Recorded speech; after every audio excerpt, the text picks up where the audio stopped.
Welcome. This is a quick hit edition of the Comic Hall and Roundtable discussion. I am your host, Matt, aka Axel Foley, and we got Chris, Seth, live from the dark web. And tonight, we're going to talk about this growing phenomena. This phenomena that has been brewing for 30 years. It is now hit a full hit. It's a fever pitch. Fever pitch. It is the comic book card craze, and we're here to discuss: is it here to stay, or is this a flash in the pan? Chris, how you doing tonight, bro? I'm doing all right, man. I actually was doing some art earlier. Actually organizing some stuff, organizing some of my cards actually. Since Nice. we were talking about it tonight.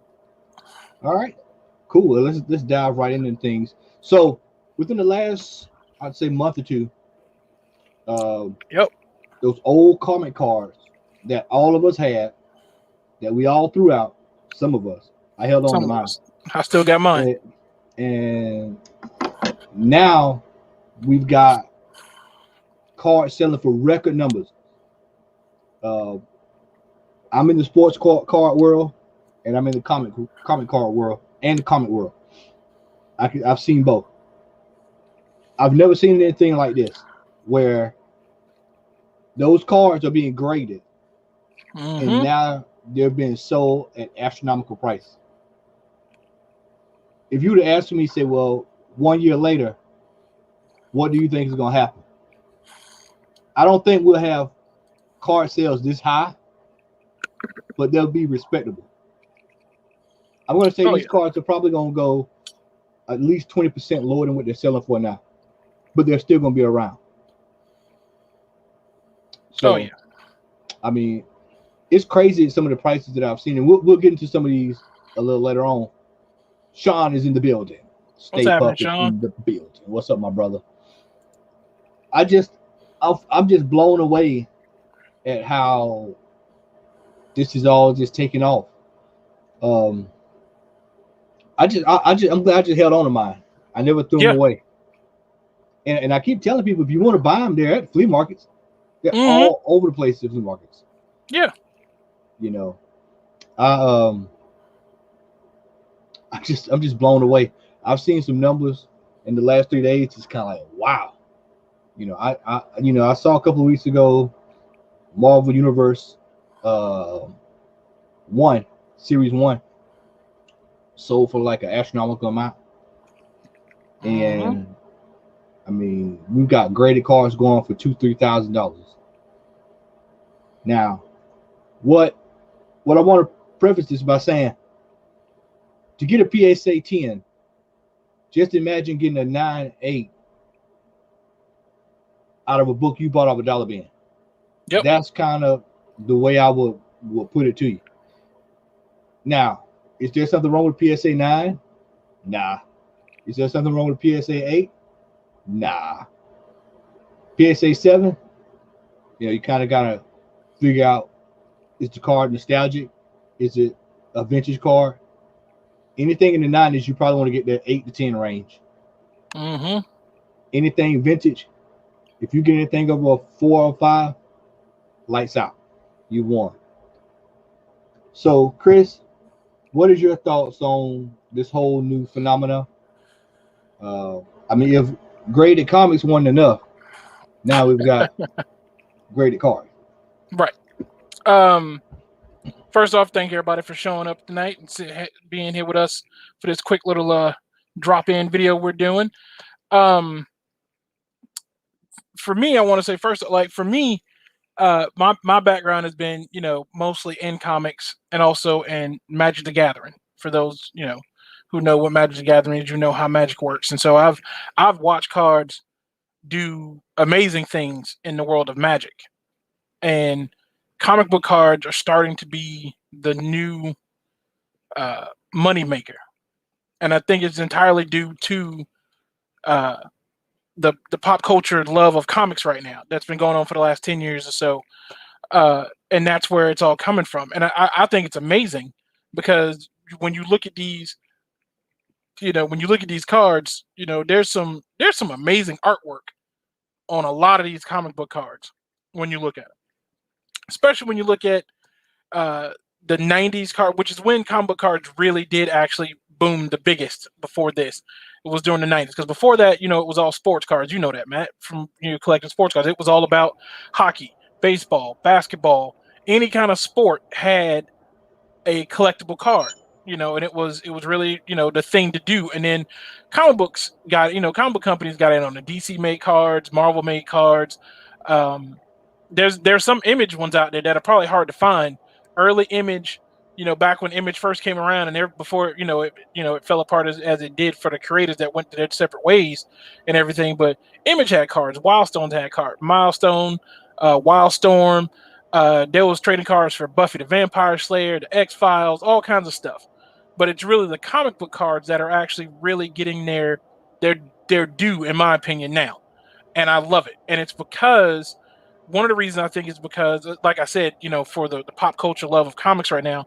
But I think the other part of it is that when you look at these cards, if you've been collecting them for a while, you've had them for a while, and if you've been in the comic book game for a while, you'll look and see that a lot of the characters that we are seeing now being introduced in movies and TV shows and things like that, when you look at the cards from the 90s, the stats or the origin stories of these characters were different. And so you can, in terms of sports, to help some people who may not get it, to give you a good analogy, think of it as these cards are their rookie cards. These are the cards that came out before these characters were huge, before they were household names in movies, and they were done and people loved them, and this was their origin story. But now that they've been introduced, some things have been changed, been updated, and so it's not the same. And so with these rookie cards is what I'll refer to them as. You're really getting that collector's item. That's what people are looking for. They're looking for that that kind of like that first appearance. They want to see what the character was before they became who they are now. That kind of thing. Well, another thing that people are doing, they're going after famous battles. So you may have a Hulk versus Wolverine, or Venom versus Spider-Man, Carnage versus Spider-Man, Red Skull versus Captain America, Iron Man versus Mandarin. And I got mine just for this reason, so we can use as a reference. You're good. There is the set from Marvel. It's from 92. It's the Marvel 92 set. And so what they did with some of their cards were, what they did was, I'll use this first as a reference here. This was just because it's funny and who it is. This is a Marvel 92 card. It's a team-up card. Spider-Man and Darkhawk. And so what this card was showing you who these characters were, and then on the back, you got a small synopsis of the story that they were involved in and a first appearance, what comic book the story took place in. And so then they did that kind of thing with those Marvel 92 cards, but on top of doing those, they also did what I thought was actually really cool also, were they did these. Let's do... Yep, there we go. That'll work out perfectly. This right here, this is also from the same set. This is a Wars card. That's the Infinity Gauntlet. It's an Infinity Gauntlet card from the Marvel 92 set from Skybox. And it gave you this nice, cool little artwork picture taken from the comic book. Some of them were, original pieces done or whatever. But then on the back also, again, they gave you the story of what went down for the Infinity Gauntlet and the comic that it started in. So like you were saying, for those battles, they give you those, that's what people are looking for. They're looking for those battles for those cards so you can see what actually went on. And then on top of that, they did other ones like this one. This is a milestone. It's a milestone card, the Dark Phoenix Saga. So this card itself was the whole gambit for the Dark Phoenix Saga. They did this milestone because it was a huge milestone in Marvel Comics. And so again, on the back, you see it cover one of the issues, synopsis of the story, and the comic that it happened in, all on this one card. This Phoenix Saga, Uncanny X-Men 129 to 137, January to September of 1980. This is all the information you're looking for on this card right here, given to you when you bought a pack. And it was really important, back then, because, a lot of people, when these cards came out, hadn't read the Infinity Gauntlet or the Dark Phoenix Saga, and you didn't know what was going on, but you wanted to. And so this was a way to kind of get that information you were looking for when they were looking for them verses, those battles. And it was great. Yep. And I mean, these cards back in the day, man, were all over the place. But the same synopsis is what I've told everybody else is that basically, if you kept up with your cards and you stashed them away, they're probably in good shape. Once again, most people threw these out. I know several of my friends that threw them out. Mm-hmm. Even if you stored them in the binder, there's still those, dings on the side. So getting a PSA 10 of this is actually harder than what you think it is. It's really, really hard. Right. And if you've got one, then you can command a pretty penny. And unlike CGC Slab, there is not really a per se how would I say it? Grading scale? It's not necessarily a grading scale, but a price that goes with the grading scale. Right. We look at a 9.8 Hulk 181. We know what that is. You know exactly what you. Yeah, right. From 90 all the way down. Well, now with these cards, you're seeing cards hit at $3,000. Where does that put the floor? Right. So the said card in a 4, what are we looking at? 200, 250. So this is going to be a challenge going forward, trying to figure out what are the actual prices of these cards. Well, CGC, CGC now does cards. They will slab cards now. And I was going to bring that up next, because I think that's going to help. That's going to drive it up even further. Mm-hmm. Because in the comic world, we go by CGC. So if CGC says this is a 10 or a 9 or whatever, 9.8, whatever, then boom. And you know how hard it is to get a 10 in CGC. Oh, man. I mean, that's like unicorn. Yeah. So I think what we get ready to see, man, is going to be something that's going to be very, very interesting going forward. Mm-hmm. Let's take a look at a couple of these prices. Yeah, because it is great. We've talked about Milestone before, and I've got a complete collection. Last year I bought a sealed box of Milestone trading cards off eBay, and it cost me $25 for the whole box. Yeah, I bought a box for like $40 a couple of months ago. That's because I bought my box before DC announced the return of Milestone, so it was only $25. They were trying to get rid of them. People didn't want them, and it was whatever. And then they announced the return of Milestone, and now everything. Now that same box is $40 on eBay and up. $40, I think, is the cheapest I've seen a sealed box. And then people are charging. I think I looked at it earlier today for a complete collection. You can get a complete collection already completed, and put together for about $20.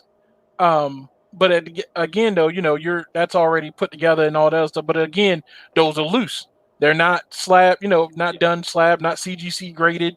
So, $15 doesn't seem that bad. But at the same time, depending, you could turn around and flip that and make your money back easily. Yeah, and I'd almost say if this continue to play out this way, if you buy a set of cards and they're all in good shape, man, you could probably rack up minimum $250 per card and the rate is going. Yeah, easily. Especially if you got a high grade. So $250 times 10, or 10 times 15 or 40 or whatever, and you do the math. Versus having one comic book that's worth, that amount. Especially if, for the Milestone ones, because Milestone did creator cards. Nobody else actually did that at the time when they were doing collector cards. And I still don't think anybody has done it. So they were creator cards that were in the Milestone set. So may rest in peace, Dwayne McDuffie has passed on. If you've got a pristine Dwayne McDuffie card from the Milestone set, And even for the ones for people who haven't passed, if when cons come back around and all that, if you can get a creator card from the milestone set signed, then it's just like a signed comic book. You get it signed, you get it slabbed, and you got money in the bank because you've got this card. Especially from the milestone set, because milestones comic cards weren't mass produced. They didn't make a whole lot of them, so there's not a lot of them floating around. So if you've got some like I do, and you've got a complete set and they're in pristine condition, and I've even got some extra ones that are in pristine condition, if you can get a creator card signed by the creator, and then you get it slabbed, and you get a 9, 8, a 9, 9.5, 9.8 or whatever on it, you're looking at money in the bank. You easily can pull $500-$600 for one card off of the $40 box of cards you bought, because you're looking at because of the boom that's happening right now with everything. Yeah, and so we'll come back to the other screen in just a second. And so here's some of my old stuff. Well, actually, this is a lot I bought from the flea market a couple weeks ago. $15, the whole set. Nice. And so the guy, I don't think he realized that things had started going up. Like this Storm card is in demand. This is one that's in demand. And I tell you, Thanos. There's Thanos. Yeah. And I tell you, man, Fing Fang Foom, Ultron, Nebula. And these are all cards that are in demand.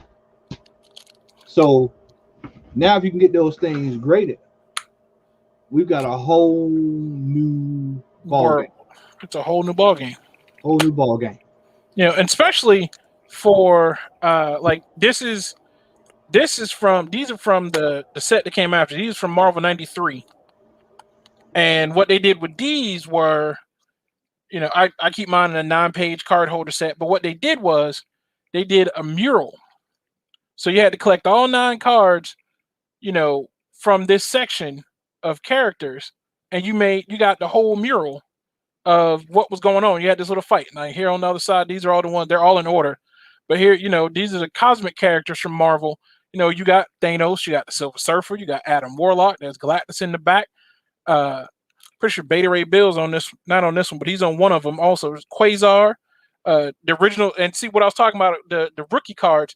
This right here, a lot of people don't realize, they may not recognize who that is. That is what Drax looked like before the Marvel Cinematic Universe happened and Guardians of the Galaxy came out. That is Drax. So that is what I'm talking about when I say rookie. That is what Drax originally looked like, and they completely changed his look for the MCU. And so that card, cards like that are game changers, because here we have this character who everybody knows and everybody's heard his name and everybody's seen him in the movies, and then it's like, who's that? Well, that's Drax. That was Drax. He had purple cape and green face and all kinds of. He looked completely different. But those mural cards are going to be cards people are looking for, because there may be people who still have them who are missing certain cards. I was for a while. I was missing certain cards until I came, like Matt was saying, in flea markets. I was out shopping, came across a little mom and pop flea market, and they had a bunch of comic books that I picked up in some old Wizard magazines, and they had this set of cards, and I was missing a few, and it was like 100 cards or whatever. And the lady sold it to me for $4. And just so happens all the cards I was missing were in the set that I paid $4 for, and I was able to complete my set. Now, because of the way people are looking for these cards, I may be able to turn around and sell this whole set complete, for 20, 30, maybe $100, depending. And that depends on whether or not I decide to go and get individual cards slabbed. And with Doc Strange coming up, here's the mural from that same set for Doc Strange. You got Doc Strange, Beta Ray Bill, Dormammu, Blackheart. There's Thor down there. There's Hellstorm. All these characters that are going to potentially be popping up soon. There's Loki. That's going to be popping up soon in these movies. And here they rookie card. People looking for stuff to see what they look like, to see who these characters were before they hit the movies. And it's crazy. But it's a wonderful thing for us, for all of us who've kept ours. But, but I think it's actually pretty amazing.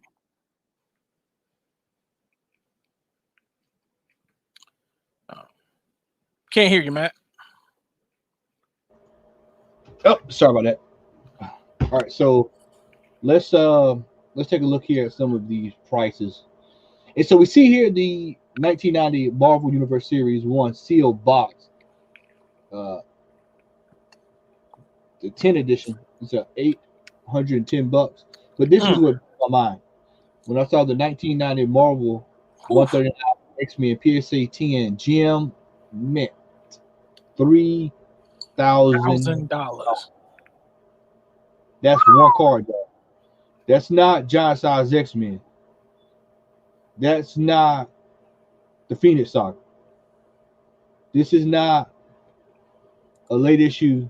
X-Men 94. This is a 1990 Marvel Universe trading card. That is ridiculous. Let's go down again. 1991. That's this set I just showed y'all. Punisher, PSA 10, $4.99. Best offer accepted.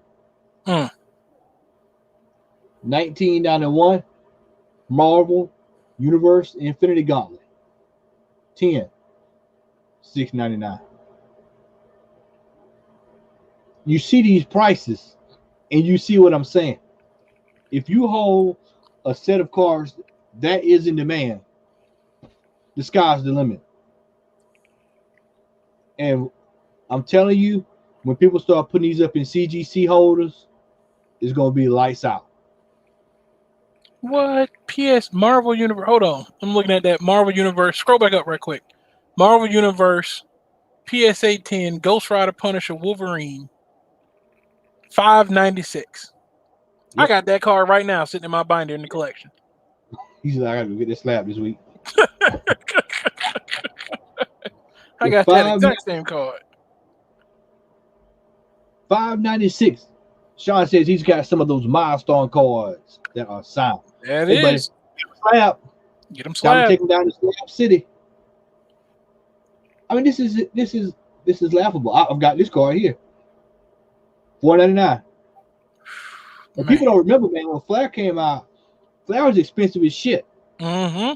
That card did cost like $8 back then, which would have been equivalent to like $20 now, like how they're paying for these magic packs and everything. Yep. And so Flair cards at that time, especially 94, was a very low print run because a lot of stores were scared to carry because they were so expensive. And then here these are popular too. The old covers. Mm-hmm. Cover cards. Yeah. I mean, look at this. Thanos, 1446. Good God. I mean, here's another Thanos, 500. 1990 cards. Apocalypse, $9.49. Almost $1,000. $9.99. Oh, here we go. Marvel Universe Guardians of the Galaxy rookies, and it says it on the car. Yep. On the car. $2,100. They did that in a couple of sets, like the Marvel 92 set that I have. They literally have cards. They call them rookies. They're just like that. It says rookie on them for characters who were just being introduced, who haven't been around that long. Bishop is on one as a rookie card. I got Bishop's rookie card. I got Slapstick's rookie card. Blackout. This is one I guarantee that'll probably go be higher. Dr. Doom. Yep. $13.25. A lot. Somebody say I'll buy a lot. $2.28, and he'll turn around and flip some of those cards that's in there, and make that back and more.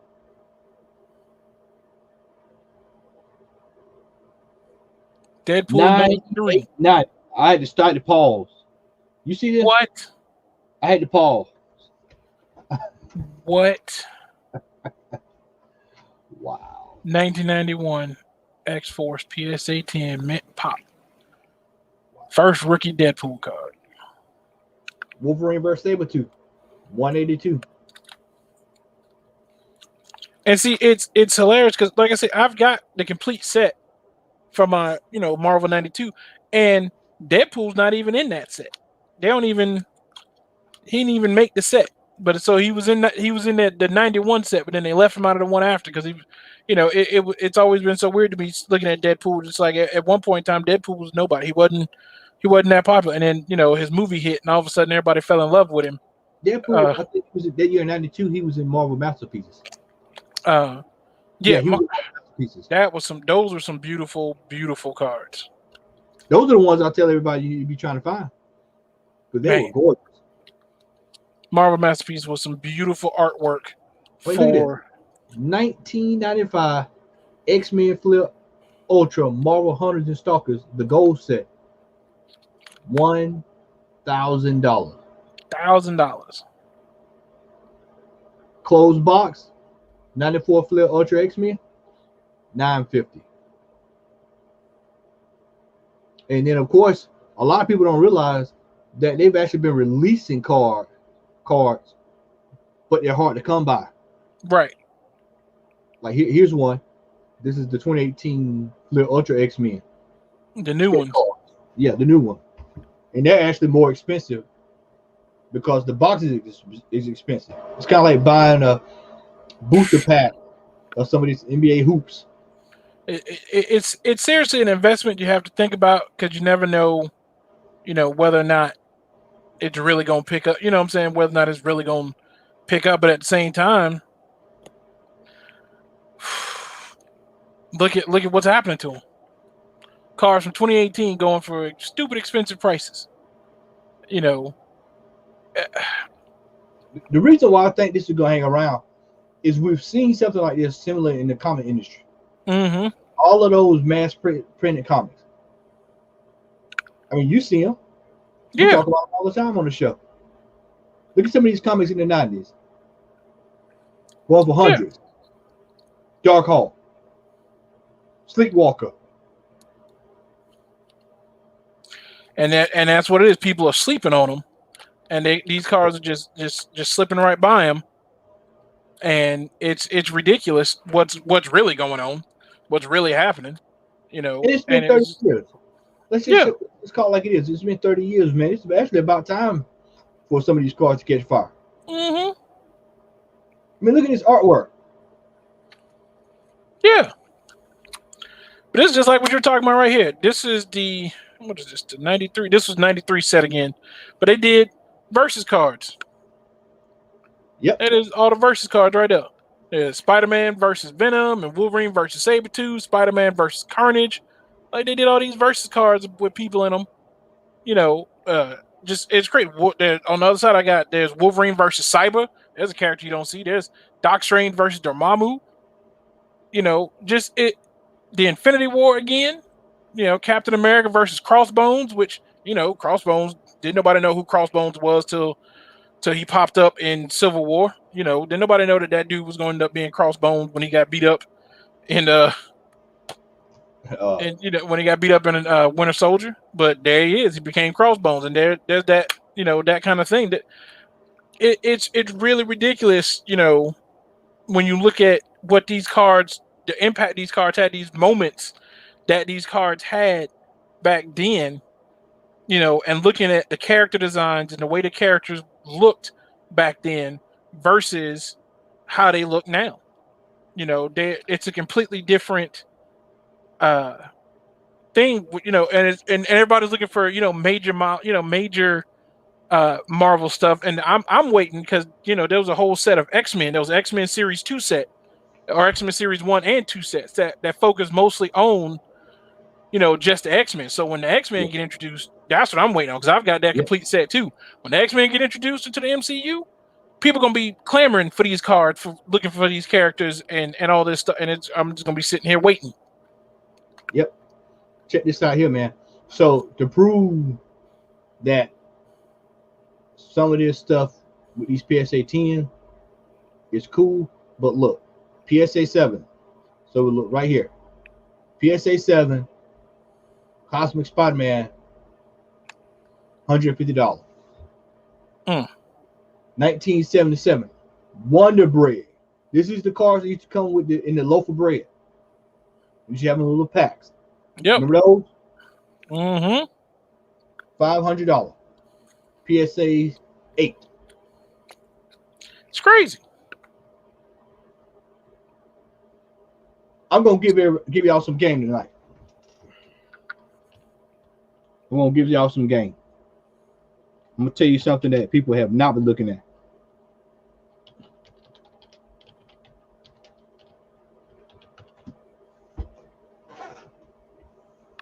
Did that say $4,500? That's the promotional release figure. Oh, okay. Oof. I was like, for a card? Well, here we go. I actually have one of these. You look here, and here's a lot.